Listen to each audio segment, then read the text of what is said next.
Welcome to Peter and Roughie's Football Show, sponsored by Arnold Clark. I'm Peter Martin. We have the best of the best on the Wednesday show. A guy who's been to 3 World Cups, an award winner as well, is on our show as well. And Tam McManus is here too. So, lots to talk about on the programme today. And of course, Tam, you'll never be able to wipe the smile off his face because his predictor has been absolutely on top for him, unlike the shirt he's wearing today. But nevertheless, if you're getting a fair bit of static on it on the screen, our apologies for that one. Okay, you can follow us, you can share the stream, you can subscribe on our YouTube channel. We'd love to hear from you. We'll try and read out as many of the sensible messages as we possibly can. So, suddenly, Roughie, Celtic back to winning ways, 4-0. And Scott Brown scoring too. Yeah, very convincing. I'm sure Neil Lennon will be happy with the performance. It'll justify his kick up the backside at the weekend. But they've got to do that all the time. They just can't just turn it on whenever they get a kick up the backside. They've got to do it all the time. Shuffled the pack again, another new centre-half. So he's not really happy with what's happening back there. But the biggest surprise to me was obviously Lee Griffiths, the omission there. And are we back with where we started 6 or 7 months ago? And there's something sadly going wrong there. I don't know what it is, but Neil Lennon's the one that could tell us on that one. Yeah, I think that might be him calling now, Roughie, to check and see if he's obviously got some insight. Is that a gaffer, Charlie? Sorry. Yeah. Well, we knew it was you and your phone. We can always tell when we see your eyelids. The other thing I was going to say to you, though, Roughie, my personal opinion on it is I think his days are numbered. I think Lee Griffiths will be leaving in the summer. I think that, you talk about a cat with 9 lives. I look at the situation and I just get a sense that, all is not well between player and manager. He needs to buck up his ideas. But I think he'll be one of many players, Roughie, that will be on his way in the summer. Yeah, it's a shame as well. We know what he can do. We know he can score nearly 40 goals a season. It hasn't been the case. He's done a lot of stupid things. He's done an awful lot of stupid things that I have to say the club let him away with, tying the scarves around the goalposts and all that. Gave him a sort of a free hand and something like that. But you're right, there's something going on behind the scenes, and there has been something going on behind the scenes for the last 6 or 7 months. We all know about the fitness stuff, and we all know about, lots of things that are going on. But this was so sudden after the weekend there, where he only played half a game and then the omission last night. So I think it's a lot more serious than what it has been. And you possibly might be right. It might be the time we're right. We've had enough, and you have to move on. Yeah, for the players who actually started the game, the manager said he was happy with the reaction he got. Oh, I got the reaction I wanted. It was sort of total polar opposite of what we produced on Saturday. So, people were criticising me for jagging the team, but they needed the jag, to be honest with you. And they got a great performance and a great result, and the body language, the attack and play, the concentration was so much better. A couple of wee issues I thought I'd get your thoughts on, guys. Charlie, was it a penalty? No, it wasn't a penalty. It was a dive, and the referee made a mistake, but Edward stepped up and stuck it away. Doyle knew straight away, he never touched him on a jetty. He's conned the referee and he's got away with it. So we'll look to see if there's any action taken on that, and we'll look forward to seeing the consistency in the game. Yeah. Over and above that, was it a red card? Peter, do you remember I brought this up a couple of weeks ago that certain centre forwards are now tripping themselves up to get penalties? Yes. That is another perfect example. Unfortunately, it happens so quick. The referee can't see what we can see 2 or 3 times. But it's not the first time it's happened this year, and it's something they should really look on more seriously, because it is turning some games. I think it happened in the Arsenal game last night as well. There was two incidents. That was 2 incidents. Where the striker just clips his own heels. It happens so quick that the referee can't see it, and it's a shame for the referee. But VAR had a chance to sort it out down in England, but not up here. Yeah. I mean, listen, it was never a penalty. I don't think it was a penalty. He was waiting for any kind of contact. The Kilmarnock keeper was absolutely gobsmacked when he saw it. The other issue, of course, Tam will find out in the next couple of days whether Scott Brown will face a possible 3-match ban for his arm going across Shibola. Did you think it was worthy of a red? Possibly, Peter. I think his one against Livingston was a definite red card. And he's obviously served his ban. I felt there was intent in the Livingston one. I think he's had a wee look, and then he's elbowed the boy in the face against Livingston last night. I don't think he knew he was there, to be honest, but he still caught him with his elbow. I don't know if there's a lot of intent in that, so it could go either way. I know the panel are going to have a look at it, Peter. The 3 ex-referees, and generally for me, they usually get them right. So I think whatever they come up with, whether he gets a ban or whether he doesn't, I think you've got to go with that, because I'm not sure if it was as bad as the Livingston one, but I can understand why people would say it was possibly a red card. So we'll leave it to the panel. I think it could go either way, that one, to be honest. My opinion on this is that I said it this morning that he has a look before he does it, and he sort of thinks it's there. His reputation goes against him because he got done 3 weeks ago against Livingston for it. So that was a blatant red card. This one, I don't think it's enough for a red card. It's definitely a yellow card, but it's there to be seen. Once you've done it, you're out there and people will see it. So I could see why it might be a red card, but I can also see why it could have been a yellow card. So it's up to the referee's decisions now to see what they do. But it's if he gets away with it, he's got away with that one, and be lucky, because I thought he played well last night and got himself a goal. Yeah, you can give us your thoughts on that as well. James Fowler reckoned there was a couple of goals that were questionable for Celtic. I think I've seen some of the goals back, and certainly when you look at the second, I don't think it's a penalty. Speaking to the fourth official, and he says that the linesman and the referee are having a conversation because there seemed to be a delay in the award, and I think that maybe tells its own story. There was a little bit of I suppose an unsureness from both. And obviously the third looks like it could be offside as well. So that's the frustrating part. Big moments in games. Did you see enough there to suggest Roughie Celtic are back? Well, obviously you've got to look at the opposition. I think there'll be tougher opposition for them to beat before we say they're back. Certainly 4 goals is something they haven't mustered up for a long, long time. So it was a better performance from them. There's no doubt about that. But again, you move on to Saturday. You've got a hard one against Motherwell. As Neil Lennon keeps saying, it needs to be a run. It needs to be some kind of run that every day we're not picking up the papers with somebody saying Lennon must go, or when's it going to happen, or whatever. Because every time he wins a game, you're not going to hear that. That's just the way of the land. That's the way football is. So he's not daft enough. He needs to know he needs to keep winning. Because the first time he loses a game, it's going to start again. Yeah, listen, we could do programmes all the way through the night till doomsday on this, Tam. The facts are that most of us expressed the opinion that Neil Lennon won't be Celtic's manager next year. That's not a slight on Neil Lennon. It's an observation of the results and what's happened this season. And now there's a free-for-all on who's going to come in and replace him.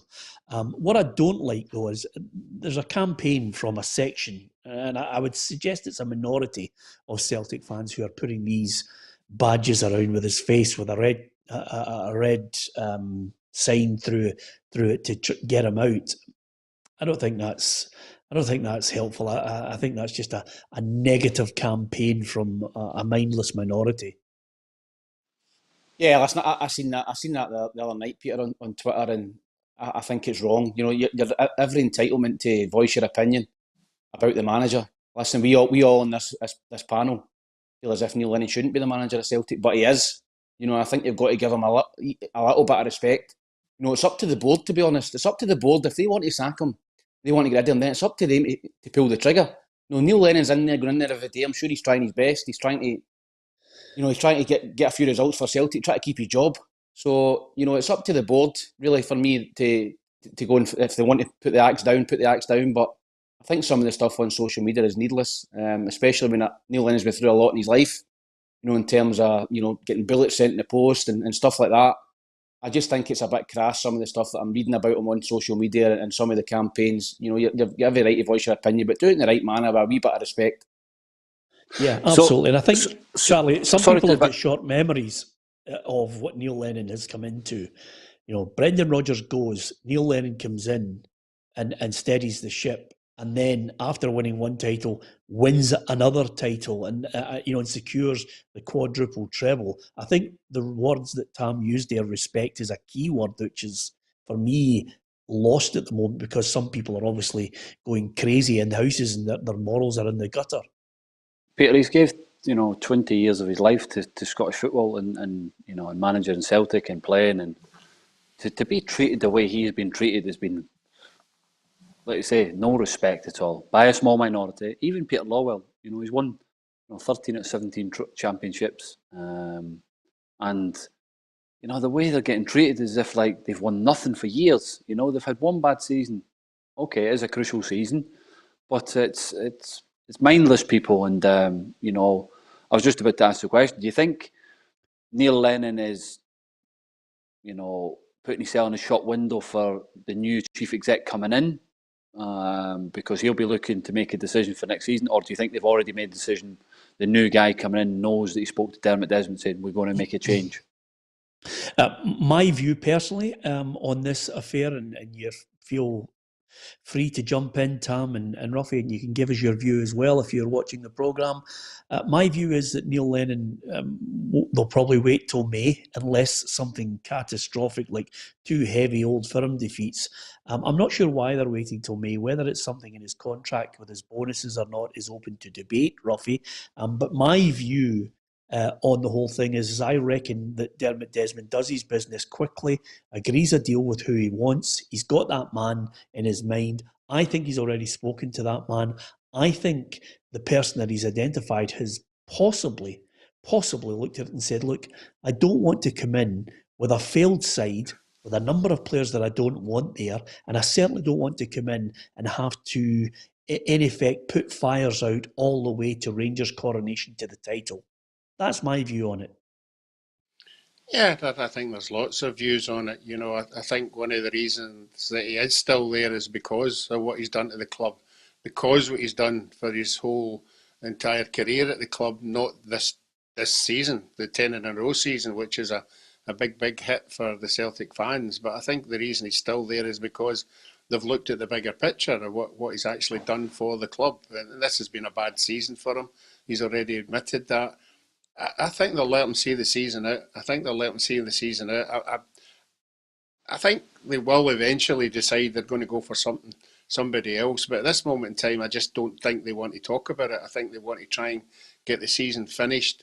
Maybe they are. I mean, they'd be daft anyway, not to look about it, to see what's about and who's about, and then assess it against what Neil's done and what he's not done.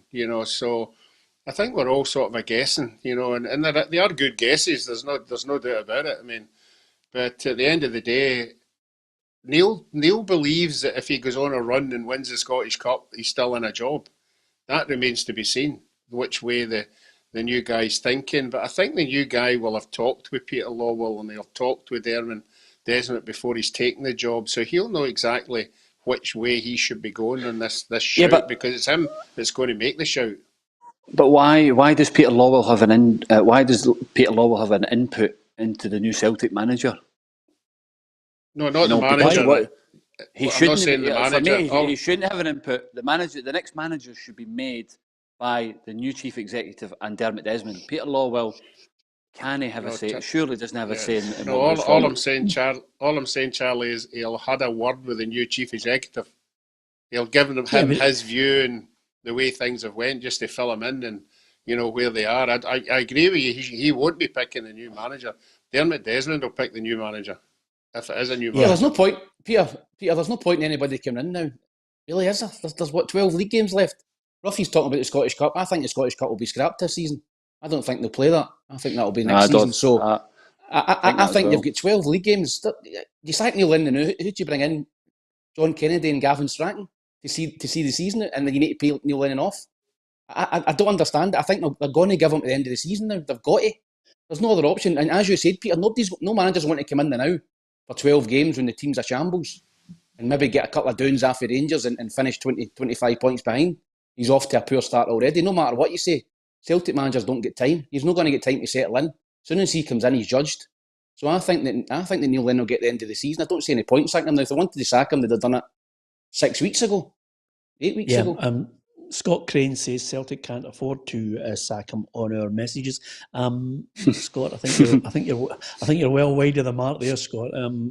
Dermot Desmond doesn't like to lose, and I think he's got a fair kitty there ready for a man that's going to make a challenge. I mean, anybody that thinks that this whole thing, and this is the observation, Charlie, I think we've got to be aware of here. Anybody that thinks that suddenly the pendulum has swung so far that Celtic are, hugely behind Rangers. They've made an absolute back end of this season. But as Martin O'Neill managed to do when Dick Advocat was in control at Rangers, with Rangers and Celtic, it can swing at any moment. Peter, as soon as that season finishes, it's back to square one. Both teams are. You look at Rangers now and investing for next season. They're back to level playing fields, you would say. If the new manager comes in and he brings quality players in, it's can they go and perform to the top level again? Can Rangers go and build on what they've done this year and be so consistent? And Celtic now have to find that consistency next season when it comes around. So I don't see there's anybody going and saying, "Oh, Rangers have swung and they're ahead of Celtic again." At the moment, yes, they are in terms of how they're playing and dominating the games, and the record speaks for itself. But when the season finishes, Celtic will look to reinvest like Rangers are, and it'll be another cracking season. Hopefully, both teams going at it again, and we'll see a great championship. Yeah, the one thing I think Rangers have done really well, Roughie, is this staged build. I think a certain level of player, and then Gerrard has realised, right, you can't play at this level, you can, and I'll keep building it and keep increasing the quality. And then suddenly this window, he's got a young player in Scott Wright in there, he's got Jack Simpson in, he's got another Bournemouth player coming in as well. So suddenly he's just looking at how he increases that quality year in, year out. Ahead of it, I am almost certain in his own expectations that they're going to win the league by a considerable amount of points. But the way he's gone about it, and that you only have to look at the comment Roughie he made this morning, which was basically, we made sure that we were not going to be tagged with being reliant on one player again, as we were in some quarters last season. And that is, of course, Alfredo Morelos. Yeah, I think the first year he came in, his hands were actually tied with the financial budget that he had. And then all of a sudden the board have said, right, okay, we're just going to keep giving you millions, and we're just going to keep, whenever you want something, we'll give you it. And his judgment has been good. I mean, and he's picked up players, not picking up players 3 and 4 million and 5 million players. He's identified players in the market that can do him a turn up here. And there's not one of them let him down. That everybody that's come in, apart from the Greg Stewarts and Jones and that, but the other ones, have quite a few all then. done particularly well. From not one, there's blah, blah, blah, blah, blah. But the thing is, as I was speaking, I was just remembering them. But the thing is, if you look at, we go back at Celtic as well. Celtic's recruitment's not been great over the years. Brendan's recruitment was terrible at times. But he got away with it because he was winning leagues. So that's gone away. But if you look at now Rangers now as a football club have got more assets. Barisic come in cheap, big asset. Tavernier could sell for a big asset. Kamara, 50 grand, probably worth 10 million. Morelos they could sell for a better profit than what they brought in. So they're gone now, and where they were before, where they never had any real assets. Now they've got. Majority of the squad will be going for more than what they bought for. Do you know what I mean? The real ones that are probably McGregor, age, Davis, age, Defoe maybe. Rangers are in a great position financially if they want to sell the players, but there will be one or two that go in the summer. Stuart Robertson said that. This is probably the best time to sell them after winning the championship, and we'll see what they bring in. But they're doing the business now to bring in younger players in, and hopefully that can continue to flourish under the manager. Peter, I think that Peter, there's going to be a massive turnover at Celtic Park in the summer. There's absolutely no doubt about that. Probably the manager as well. So I think you look at Rangers just now. Yeah, they're playing really, really well. They've had a great season, but it's took them 3 years to get there. It's took 3 years for Steven Gerrard to build up and to get the squad that he wants and to get them playing the way he wants. So I think it's a big ask for a Celtic manager to come in, and maybe have to bring in 10, 12 players, because there's going to be a massive exodus of players at Celtic Park to come in and hit the ground running. So I think the pressure is definitely on Celtic next season as opposed to Rangers. But Rangers have got a settled squad, settled manager, settled way of playing.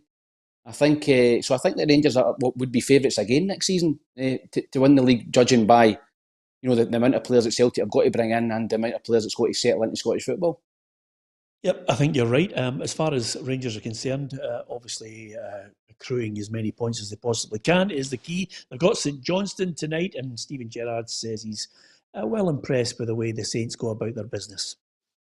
So yeah, we're very aware of the test that's coming our way. Organised team, been playing with a back three for the majority of their games, and we've sent Glenn Middleton there on loan because we think it's a real ambitious setup there. They were trying to play the right way with the right organisation. So good luck to them moving forward after tomorrow. Yeah, I think that's possibly one of the first times in the last few weeks I've actually seen him with a smile on his face. I think he's become so intense with the whole thing, Charlie. That's what it does to you. It changes you as a manager as you go through the years of stress at Celtic and Rangers.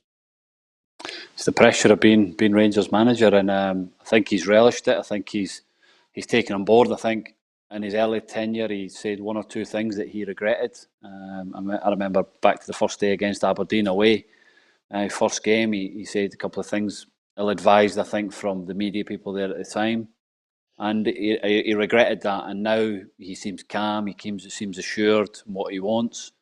And a little smile now and then helps. And he knows he's in a good place. His team he trusts his players, and he knows that if it's a match-up between the Rangers players and St John's players, if Rangers apply themselves tonight, there's only going to be one winner. The only thing that's stopping Rangers tonight is the attitude of the players coming out, and if they think it's going to be too easy, it'll fall on their face. But if they're at it, they know that the quality they've got is in their dressing room, and they'll look to win the game. I've got them down for a 3-0 win. Where are you going, Charlie? I'll go 3-0 as well. Yeah, Tam? I think it'll be tighter than that. I agree with Steven Gerrard. I think St Johnstone are a decent side. They're pretty solid at the back with the three centre-halves there, and I think they'll score. So I'll go for 2-1 to Rangers. Okay.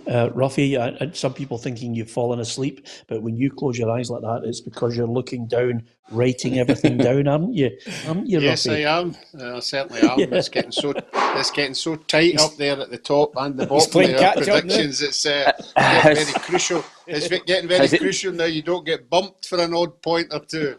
So, is he not? So I'm going to go. What? Have you not texted him yet? I was watching yesterday. I just put that result of text to you. Yeah, exactly, Charlie. The way ahead. I think Rangers will win this one, but I'm going to go 2-0. Okay, 2-0 then, Roughie. That's brilliant. Listen, the other thing about it as well, which is great news, as you can tell over the course of the programme and your support. Thank you very much to each and every one of you for the support you give us on Facebook, on Twitter, and on YouTube as well. Hopefully you enjoy the panel. You might agree with them and disagree with them at times. Stuart Carruthers says Rangers to win 2-0. Scott Crane says 4-0 to Rangers, and 3-0 to Rangers, says Fiona Docherty. So there's lots of people, lots of regulars who are with us. Lindsay Buchanan says 2-0 to Rangers. And Stuart Lang says, has Charlie nicked that award from someone? No, he hasn't, because on his right-hand side there is an award, fantastic Player of the Month. Charlie, that's fantastic. You must have a fair few of those, north and south of the border. I've got one from south of the border, a couple of Player of the Month awards, but no, this is a nice one to have. But it means nothing if you don't win a league. I'm just saying I have to try and move the cameras to my cupboard that's got all my Player of the Month awards. Not enough room in here for that. Yeah, no, I love that. I love all the Scotland caps in that as well. Oh yeah, he's got the gold 50 medal as well, Charlie. It looks fantastic. I've got the silver 25 one. Yeah, well, excellent, and I've fair got play to the you. bronze 0-1. Yeah, absolutely. I think there's one below that, Tam, to be honest with you. But the other thing about it, under 21s as well. Yes, fair enough. Listen, we got Tam, that. don't knock it, Tam. There's many a person would love to have had your career and where you were at the Hibs as well. So great to have you on board with the team here. Sorry to butt in. Roughie, you know when you played for Scotland, did you get a cap every game, or was it just per qualification?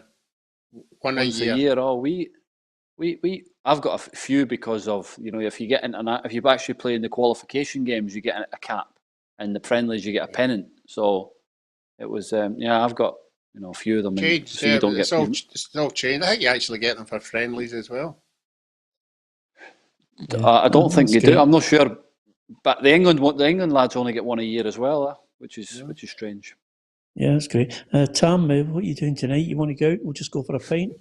Let you two talk about their caps. Two chatting away. They're just stroking each other's ego. We'll talk about the banter.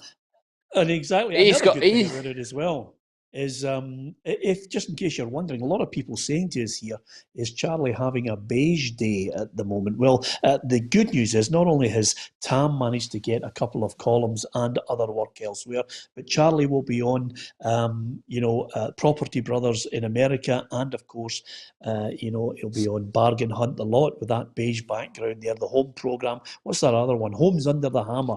The minute Dion Dublin slips up, Charlie will be in there presenting that programme, as well, as you can see by his background there. Everybody on here commenting on Charlie's backdrop. What's Charlie got in his contract? Is he a 20% sell-on with us? Charlie, he does away for you, is it? No, Charlie's. I'm not going to say. I was actually going to say Charlie's loyal, and then I thought, no, there's been a few badge kissers who've said them. No, and then they've bowled right out the door. Whatever happened to the number 6? Where is he now? Brilliant. Anyway, we're delighted. And Lindsay Buchanan says he was on Sky this morning. Of course, because that's the good thing about it. The team on PLZ Soccer, you get the opinions, wee bit of banter, and lots of people watch and think, we'll have him, and we're quite happy with that. And he was on Question of Sport the other night there. Charlie, I missed it. Watty Ross is just said to me, you were on. How did you get on? Friday night. That's my third time on there. We lost by a point the last question, I think it was. Phil Tuffman. Who are you on with, Charlie? Who are you? I was on with Rebecca Adlington and John Barclay, the Scottish rugby lad. And Mark Lewis Francis, the athletics guy. Yep. So it was, it was good. But it was filmed. It was filmed well before COVID. Yeah. Phil Tufnell's a brilliant lad. Great patter. I really enjoyed his company.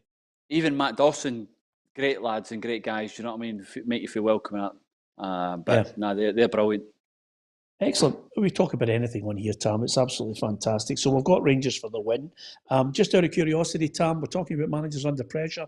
I don't know about you, but Aberdeen, first half, rank rotten. I mean, unbelievable. Livingston get in their faces. Joe Lewis had an absolute howler. And then the marking for Nicky Devlin's goal was atrocious. Yeah, they're under a wee bit of pressure, aren't they? They're on a poor run of form at the minute.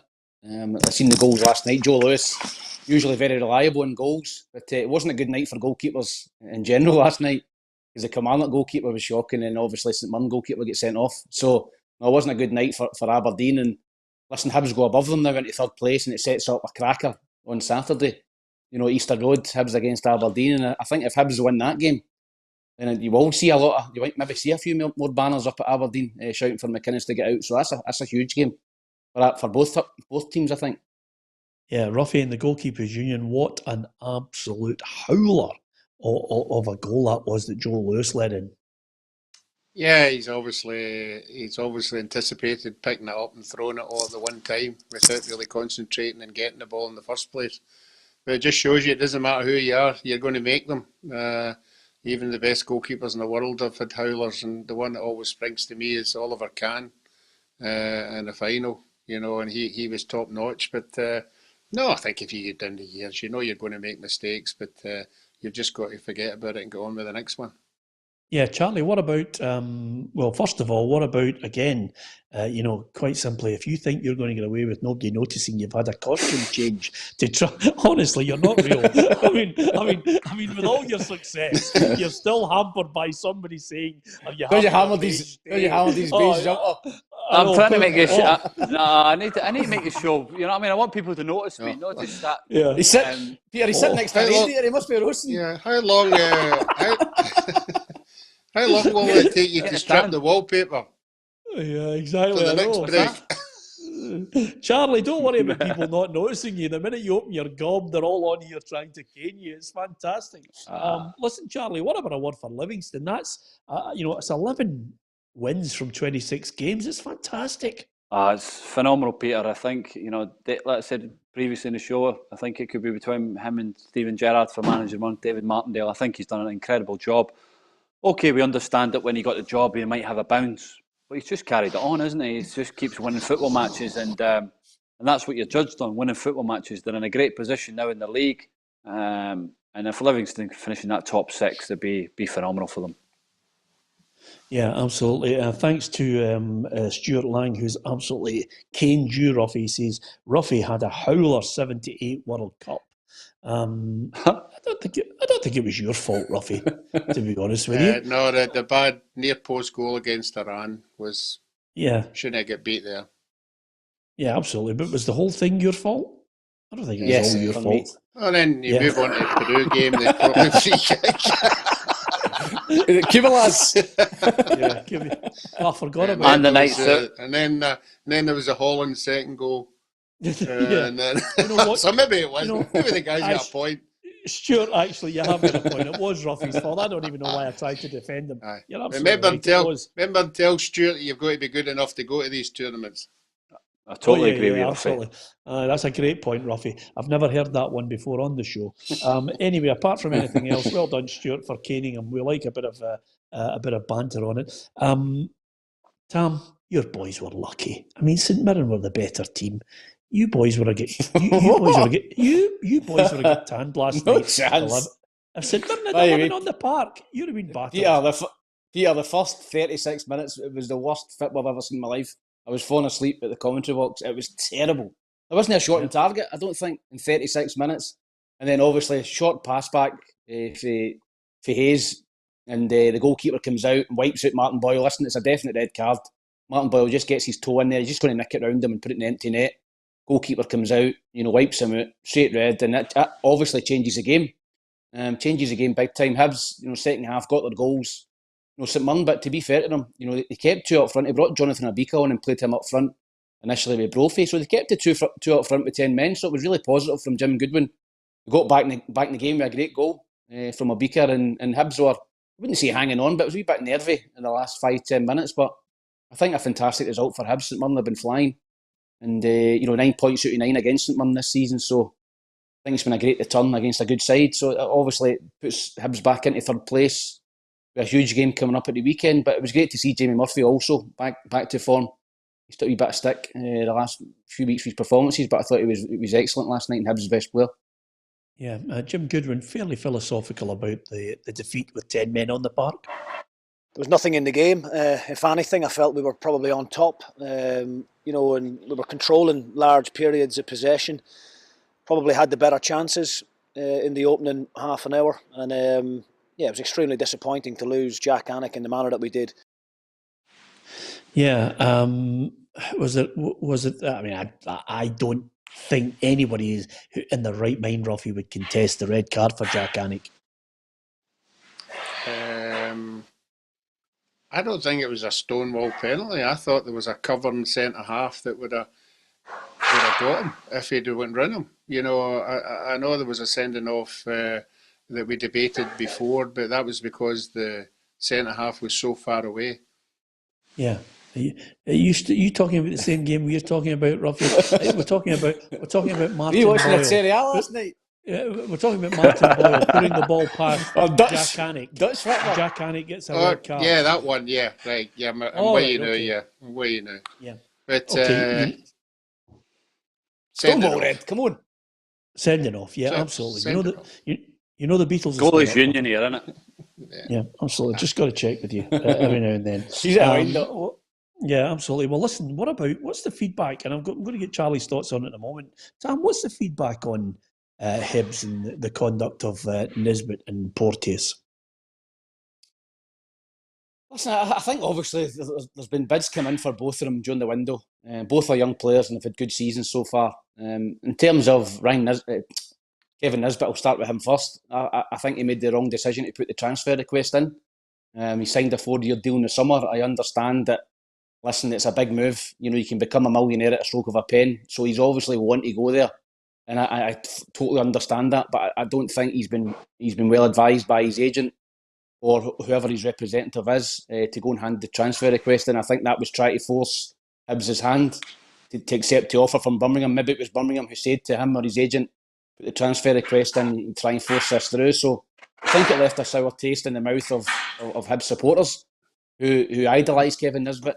As I said, he's only been in the door 3 or 4 months, so I think he'll get his move if he knuckles down and he keeps playing well and keeps scoring goals. He might get his move in the summer. In terms of Ryan Porteous, I think obviously Ryan's not put a transfer request in, but I think he's another one who needs to knuckle down and remember who's paying his wages. It's Hibs, and he keep playing well. He's obviously, I don't think he's been in the best of form over the last 4 or 5 weeks. He came back into the team at half time last night and scored the goal, so hopefully that'll be him, back in there and focused on Hibs and focused on playing well every week. And if he does that again, he might get his move at the end of the season. But I think both of them have got to give a little bit more respect to the club they're at the minute and keep playing well for them at the end of the season, see what happens. But I was a wee bit disappointed that Kevin Nisbet did decide to do that, as probably a lot of Hibs supporters were.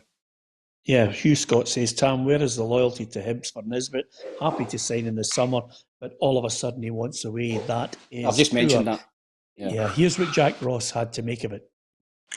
It is about a refocus on the remainder of the season for them, because once they wake up this morning, they know that they've got a job to do for us, and they have had good seasons to date. That's why they've been the subject of attention, and if they can reproduce that over the remaining part of the season, then I'm quite sure the situation is going to rise again in the summer. But if they do, then they'll deserve that attention again.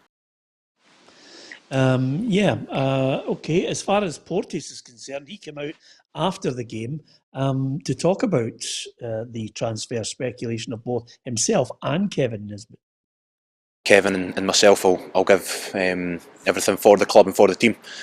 I think it would be a complete waste of a hard 6-7 months that we've put in since the start of the season. Put ourselves in a fantastic position with 10-11 games left of the season, and we don't want to throw that away with poor attitude or poor performances. I think anybody would be lying if they said that they don't want to go and play at a level like that. But as I said, it's really flattering that Hibs are turning down the money that they did. What do you make of that, Charlie? First and foremost, I think he's got to keep Kevin Nisbet out the scenario. He deals with his own situation. I wouldn't drag another player into it if he transfer request. That's his problem. You worry about yourself and focus on your own reasons why you would want to leave the football club. So I just think that he's a bit. If I was Kevin Nisbet, I'd be a bit upset with that. But going back to the Porteous thing, £1 million for Porteous, is it good money? Is it enough? Hibs don't think it is. I think they want to try and squeeze as much as they can at the transfer fee. This window is probably the hardest window to get players out. And if he goes and refocuses and does well to the summer, that fee might be higher than what it was this January. So I just think that both of them, Porteous especially, has to get back to playing football and conceding goals and worrying about playing his own game, and the moves will happen in the summer. Obviously Jack Ross sounds like he's promised them that if an opportunity comes to go to a bigger club, they will be allowed to leave. But if Hibs are, who it seems they're in a good financial position, don't need to sell at the moment. And the Nisbet one is, I think he's been advised to try and to get out of the football club. It's not great. I've done it myself by handing transfer requests in when I wanted to leave Blackpool to go to Liverpool, and it doesn't look good. The saving grace for him is there's no punters in the stands that can give him a bit of stick. So he needs to go and refocus now and keep scoring goals, and that will come again in the summer for him. Yeah, one word on it: Aberdeen or Hibs to finish third, or you might think they might finish second, but who's going to be up above? Aberdeen above Hibs or Hibs above Aberdeen? I would go for Hibs. Yeah. Just before we get the thoughts of Tam and Roughie on that, what about Bowser, the dog who keeps barking? Who's he going for? Oh, he's gone for Dundee to get promoted. That's what he's gone for. Yeah, quite a few people think the must DIY be a guide started dog. at your house. Yeah. Hey. I was wanting to ask Charlie. Tam said that players now, with the stroke of a pen, could be a millionaire. How many pens have you had, Charlie? Only one. Only one. That's how he's handed the transfer request in. Blackpool to Liverpool. Yeah, well, to be honest with you, Charlie, I mean, who was it? Ian Holloway was the manager at Blackpool at the time? Well, Ian Holloway was at the time, and I was forcing them. I tried to force the move because I thought that Blackpool were trying to play hard ball with the move, and I felt that they were denying me an opportunity to go to one of the biggest clubs in the world. I think it's. I don't think you can compare me going to Liverpool and Nisbet going to Birmingham as the same scenario. You know what I mean? Going to Liverpool is a massive club, worldwide club. But I could see his reasons why he would. He's scored a few goals this year, and he's gone from where he's going to go, and he's maybe seen the numbers that he might be getting at Birmingham, and thought, I want to go and try that. But he just needs to. He's a young lad. I've played against him twice this year. I've liked what I've seen about him. And if he just goes and scores his goals and does what he's good at, there'll be other clubs interested in the summer. So there's nothing to worry about him. There's plenty of time on his side. Yeah, absolutely. Hamilton against Ross County. Tam, this is going to be good because the banter touchline between Yogi and Chipper should be absolutely fantastic. I don't know about you, but when I was a reporter and had to go to Falkirk to interview Yogi, it usually involved, all of us sitting down, having a cup of tea and have 45 minutes of laughs before we actually started the camera rolling. It was just great. You could sit and listen to the two of them forever and a day. Yeah, listen, I worked under both of them for a season at Falkirk, and as you said, the two of them are brilliant. A great double act to bounce off each other. Obviously, great success for each other. I think particularly at Falkirk and Inverness, obviously we're at Hibs together as well. And I was actually doing my A licence last year, and both of them were tutor. Brian Rice was in my group, and Yogi was in another group. And the two of them were slagging each other, their drills and all that. So they were at it even at the coaching badges. So I seen Yogi's interview today, and listening to Bull Business tonight, it's a massive game for both clubs. It really is.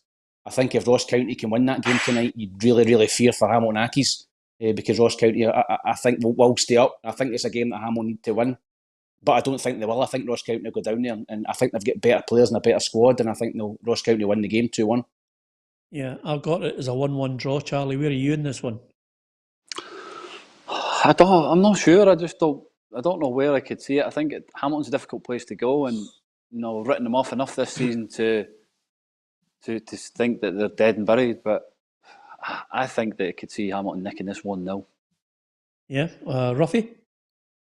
Yeah, I'm going to go for Hamilton. I think these are the surprised games at that these are the games that he's going to be tailed off. These are the games that Hamilton. These are the games that Hamilton tend to win. That's why they're in the Premier League every year. They muster something up. So I'm going to go a 2-1 Hamilton. Okay then, and just in case you're not sure of what you can expect between Motherwell and Dundee United, Mickey Mellon paints the picture for us. They'll try and play football, and then you're hearing all the managers saying at the minute, the pitches are tough at the minute. So it's different to when we went before. They've got a new manager, so it'll be different, and a lot of their personnel are different. And we're at a different stage as well. We've probably got a lot of the players that we went their way early in the season. But it should make for a real good old-fashioned Scottish Premiership tussle, and hopefully the decisions go our way. Yeah, there you are. There's a man who's got Roughie's disease. A wee dig. We dig a wee chip in the shoulder from him. But I think he needs a win. I mean, Dundee United. Mickey Mellon pointed out something, and I think it's worth discussion, Tam. People tend to look at what the expectation of Dundee United because of the stature of what's gone before, and I think he's trying to emphasise to them, look, we're just up in the Premiership. Maybe this season's all about just solidifying your place. Are you buying into that, or is he trying to buy himself a bit of space and time? Yeah, he's trying to buy himself a bit of breathing space. I don't think it's anything to do with the club Dundee United. I think, and we've spoken about it many times in this show, they've got a far superior budget than the likes of Hamilton Accies, Ross County. I think they've got a bigger budget than most clubs in that division, and I think they should be pushing into that top six. You look at some of the guys they've got, got international class strikers up there, so I don't think that's correct. I think, as you said, he's just trying to buy himself a little bit of breathing space. And listen, they were terrible against Hibs at last weekend, Saturday. I thought they were really, really poor, and I fancy Motherwell strongly tonight to beat them 2-0. Yeah, I've got Motherwell. I think I've got Motherwell on it. Roughie 2-1. I'm going to go Motherwell 2-1 as well. I just feel Motherwell, with the addition of the players they've got, will get a wee lift for this one. And obviously playing at home. And as Tam says, Dundee United have been poor. There's no doubt about that. So I'm going to go 2-1 as well. Chaz? Yeah, I could see Motherwell winning this 2-0. Yeah, more often than not, I always say we always like to get caned on more than a few things. But Doug Murray, I think, Doug, you're wide of the mark. He says, Alan Rough, the worst Scotland keeper ever. Doug, come on. I could rhyme off about 50 of the worst Scotland goalkeepers ever. And to be perfectly honest with you, Ruffy's nowhere near it. He's in the top 5 best goalkeepers ever to grace that Scotland jersey. I've obviously bumped into his wife in a night out somewhere.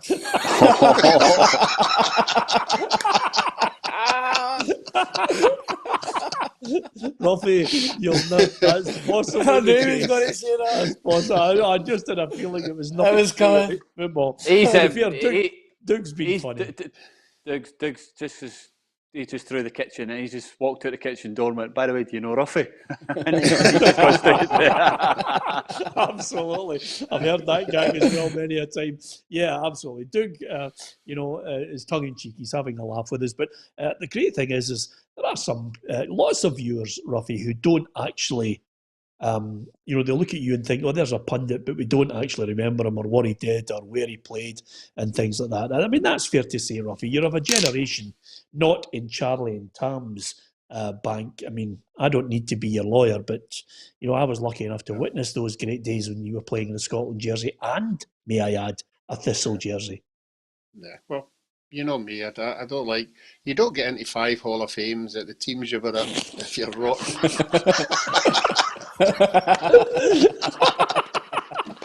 Absolutely. Love it. Charlie, can I tell you something?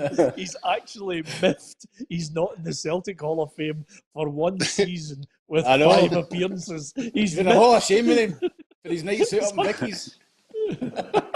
It's fantastic, Ruffy. Brilliant. Anyway, apart from anything else, thanks to Art Monty, who says, Peter, what were Third Lanark like? Give me a break, by the way. I'm not that old. Anyway, we've given our thoughts on Motherwell Dundee United. Now, I don't know about you, but there are many managers that I can think of. Mark McGee springs to mind as well, Tam, who I think suffered a 9-0 gubbing while he was Aberdeen manager. But Ralph Hussenhall is not going to get sacked for a 9-0 last night for Southampton because they lost a player after 2 minutes, rightly so, but Man United made them pay. Oh, Peter, what about that tackle? That's one of the worst tackles I've ever seen. Terrible. I mean, he's lucky. It was worse than Charlie Adams on Gareth Bale a few years ago. Come on. But honestly, it was a shocker. Pace, man. He's 2 tackles on Gareth Bale. Yeah, absolutely. Reel him in, Tam. Reel him in. But it was, he deserved to go. And then you lose a player, and then obviously 80 seconds into the game at Man United, you're up against it. I think they'd 9 players out already through injury. So And then obviously the penalty, which we've spoke about, I don't think it was a penalty and a red card. Down to 9 men late on, and then it just collapsed. So I think they'll just forget about that game and try and concentrate the next game, because everything that could go wrong did go wrong for Southampton last night. And it takes nothing away from him. I think he's a very good manager, and Southampton are doing okay this season.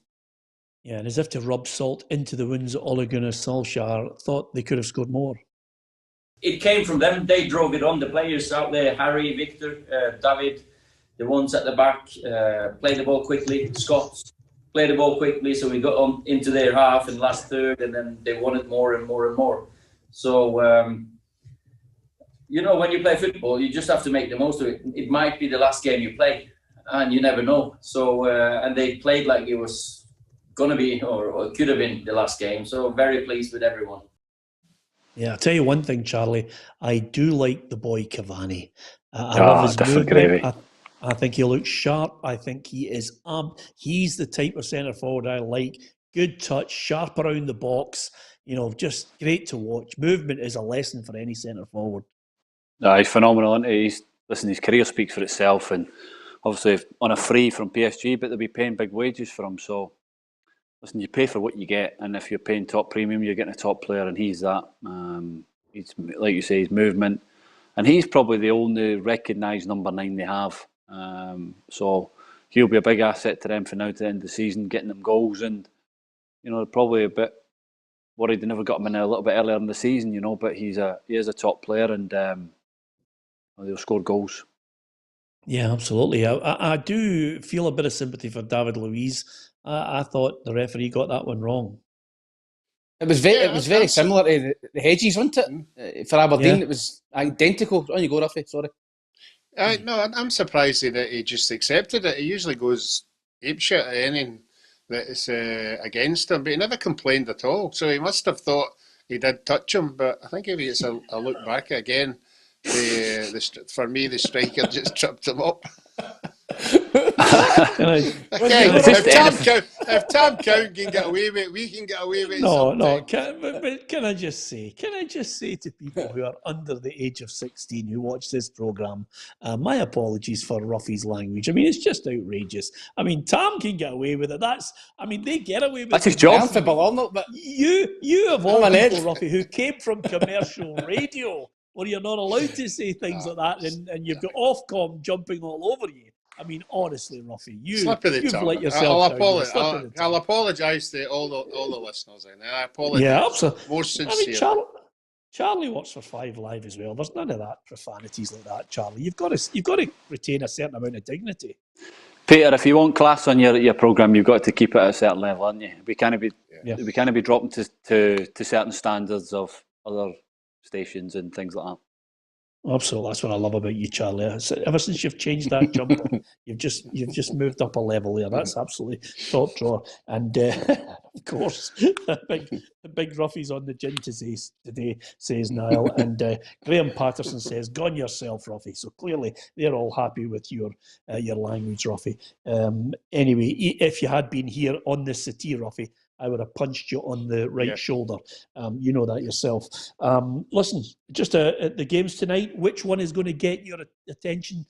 Charlie, first of all, I'm going to go Aston Villa against West Ham for me, because I think that's got the makings of a cracking game. Yeah, I'm going to watch that as well. I think obviously I want to see West Ham do well, and if they can keep winning football matches, it looks good for Davy and get a few results. But I'll also keep an eye on the Rangers game. I think it's turning games over and keep winning football matches and trying to get that trophy back. Yeah. Is the Rangers game on the telly? No. I'll log into the Rangers website and pay my fee. Yeah. Yeah, absolutely. No, I was just wondering, because I thought if it was on the telly, then I would watch that. But Tam, yourself, Aston Villa, West Ham's my choice. Where are you going? I don't know. I'm going to see if I can watch one of the Scottish games. See if I can get a fee somewhere. Where are you going to get that, Charlie? Where are you getting that, Tom? I might just pay my £12 and watch one of the games, Scottish games. Yeah. Rubbish. Anyway, apart from anything else, Art Monty says, Charlie watching the Rangers game, I am shocked. Well, come on, Art. He started out there playing at the club that he supported. I take that back. I think you supported Dundee when you were a boy, Charlie, didn't you? You were a Dundee Yeah, fan when you were a boy. no, I'm Dundee fan when I was a kid growing up, and listen, I got the opportunity at 15 and a half to leave home and sign for Rangers, so always wanted to keep an eye on what's going on, especially people that are around there that I know. Charlie, you were on Blue Heaven, weren't you? On the show? I was on Blue Heaven. I was part of it, yeah, I loved it. I remember it. That was a great show. That was brilliant. Remember you It were was Barnett. funny. Yeah, your hair was a the brow nightmare, cream on. wasn't it? It was funny as Browkie, anything. man. No one, he's name left. A tracksuit 3 times too big for me. Yeah. Do you look back on that with great fondness, Charlie? I thought it was a great documentary. Oh no, it was brilliant. I loved it. Loved filming it. Obviously, I was fortunate enough that Mum and Dad were part of it as well, and you know, I got the opportunity to sign in the manager's office at Ibrox, up the marble stairs and things like that. So it was amazing. Yeah, absolutely. Good stuff. Okay, listen, we've given your opinion on last night's games. We've given you our predictions on tonight's games. All I would say to you is, if you get a chance, our one-to-one this week is with Morton's Jim McAllister, who announced that he was hanging up his boots at 35 years of age. Jim is a great lad. And of course, I decided to have a wee chat with him, go back through his career, some of his special memories. And one of them, of course, is a special memory, Charlie, when Dundee won the championship not that long ago. Jim was part of that team. They had a great day. I was there at the ground. I think, Roughie, you might have been there with me on that day when Dundee won the championship to move back into the Premier League. I'm almost certain we were doing commentary that day. But one-to-one with Jim McAllister, 35, Tam, hanging up his boots. Good lad. He was a good player, good journeyman round the clubs that he gave his all. No, he was. He was a decent player. Played against him numerous times for different clubs, and great professional. Looked after himself, and obviously he's felt at 35 he's wanting to concentrate on the next part of his career, maybe get into coaching. So no, he's had a good career. So, and as you said, he was a part of that Dundee team that won the championship and finally got out that league. I think for the last time when I was at Dundee, they get relegated. I think they were in that league for a long time after that. So fair play to him for finally getting the club back up. Yeah, great memory from yourself, Tam. I'm glad you've narrowed your memory down to just Dundee getting relegated when you played for them. That's fantastic memory. Anyway, apart from anything else, thanks to Charlie for the costume change, and of course to Roughie for the language, and to Tam for the worst shirt you've ever put on this show. That one there has to be given away in a competition before we finish the end of the season, Tam. I mean, that is an absolute shocker. What is that one you've got on? Is it a golf Saudi? Ian Poulter sent you that, innit? Horrific. Aye. Yeah. I'll wear that in the summer. Yeah, absolutely. Yeah, if we ever get it. Exactly. Anyway, on that note, don't forget to follow us. Don't forget to share the stream, and you can hit the red button to subscribe on our YouTube channel. Thanks to each and every one of you for joining in and participating. There's a one-to-one with Jim McAllister, and if you like the old PLZ Maestro tops, you can get them on the website plzsoccer.com in the shop. From Charlie, from Tam McManus, and from Roughie, and myself, Peter Martin. Thanks for watching.